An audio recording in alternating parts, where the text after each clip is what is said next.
This is a continuation of Chapter 7 lecture for Skills for Success. We ended with part 1 talking about margin notes. So to start, we're going to talk about two different types of margin notes. So first we have summary in the margin notes.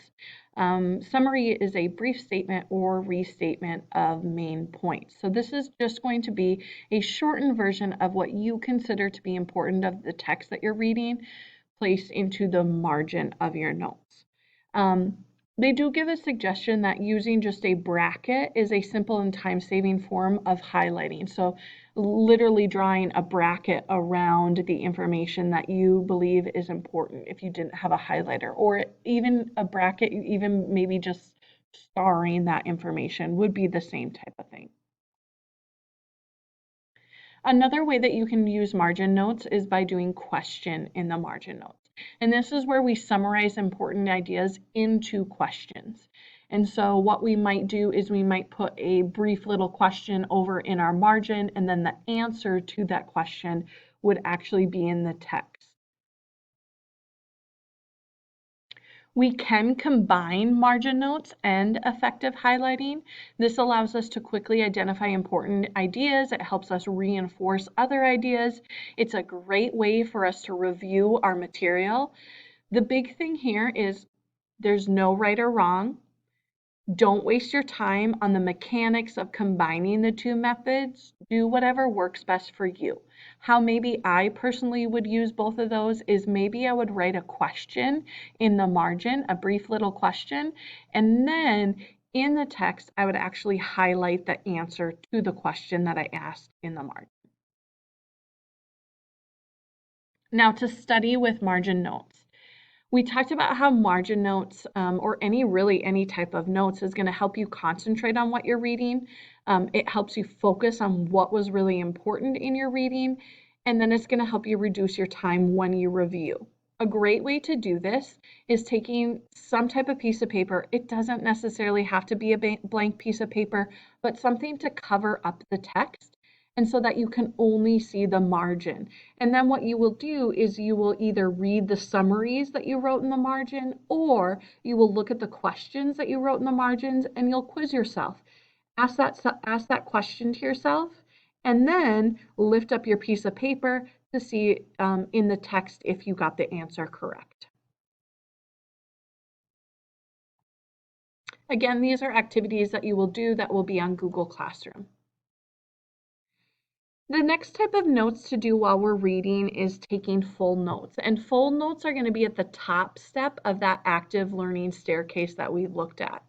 Now, full notes are going to be the most time consuming of our notes while we're reading. However, these are going to be really great for our learning, our comprehension, our retention.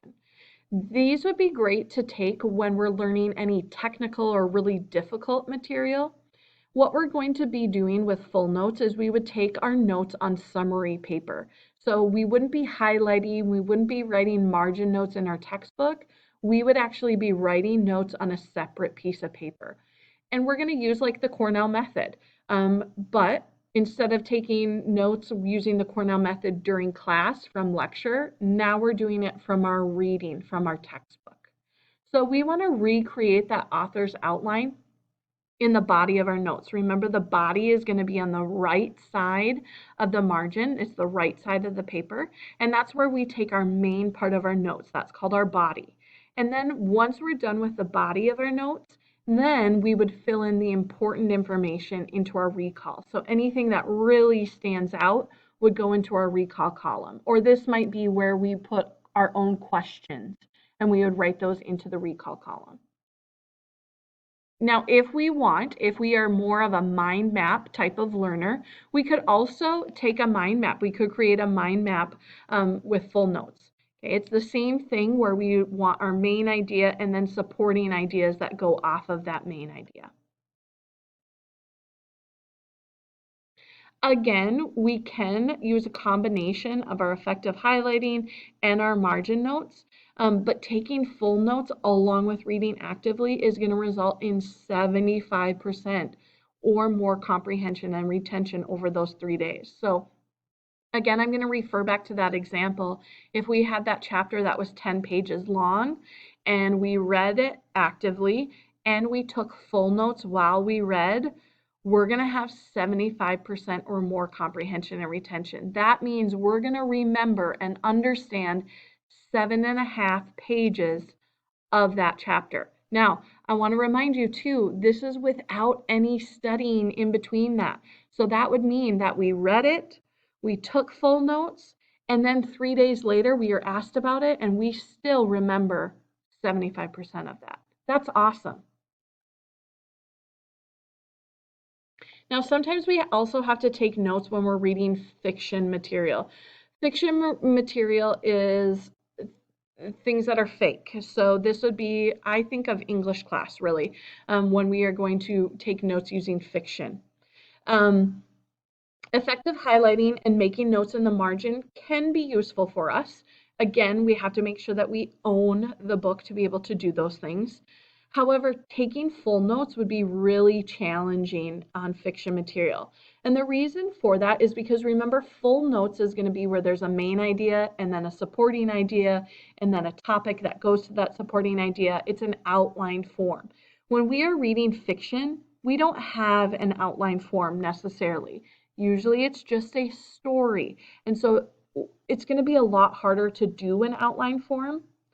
However, what you want to think about is what kinds of things are you tested on about that fiction material. So I, again, am going to think about English class. Let's say that we are reading Romeo and Juliet. And I want to think about what am I going to be tested on from this story? And some of those things are going to be characters. So a great tip to use when you're taking notes on characters is to designate either a piece of paper or maybe an index card for each character. What I do then is I'm going to write the name of that character on the top of that paper or card. So let's say it's going to be Romeo. I'm going to write Romeo on the top of that card. And then I'm going to, throughout reading the story, I'm going to add things to his card, to his paper.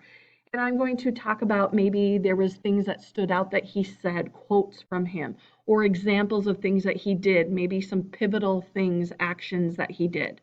What other characters say about him, examples of what the author says about him. Probably most important in the story of Romeo and Juliet with characters is I might want to tell about what family they're coming from. Okay, so I'm just going to, as I'm reading, I'm going to add little notes about my character to them. Some other things that we might want to look for when we're taking notes on fiction material is symbolism. Again, think about things that you're tested on. That's common that we're tested on symbolism, so something that represents and stands for something else. So in the story, they might have been talking about this. What did that mean? And we want to write that into our notes. And then another thing is looking for those quotable quotes. A lot of times we are tested on quotes from a story as well. So we would want to know who said those quotes and what was meant with those quotes. Another great idea for taking notes from fiction material is basic elements of fiction. Again, this is common when we're in our English classes. These are common things that we're tested on.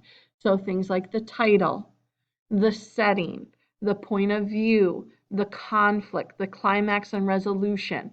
It's important that you know what those things are. The title is going to give you an idea of the theme of the story. The setting is the time and the place of the story. The point of view is how it's spoken. Is it in first person, meaning that the character is narrating, or is it in third person, meaning that somebody outside the story is narrating the story? Conflict, we want to talk about problems that are going to change the belief system or the lives of the characters that are involved. And then the climax and the resolution is the moment in the story where the character makes a decision that leads to the ultimate resolution of the conflict. Okay, this was the end of Chapter 7 lecture.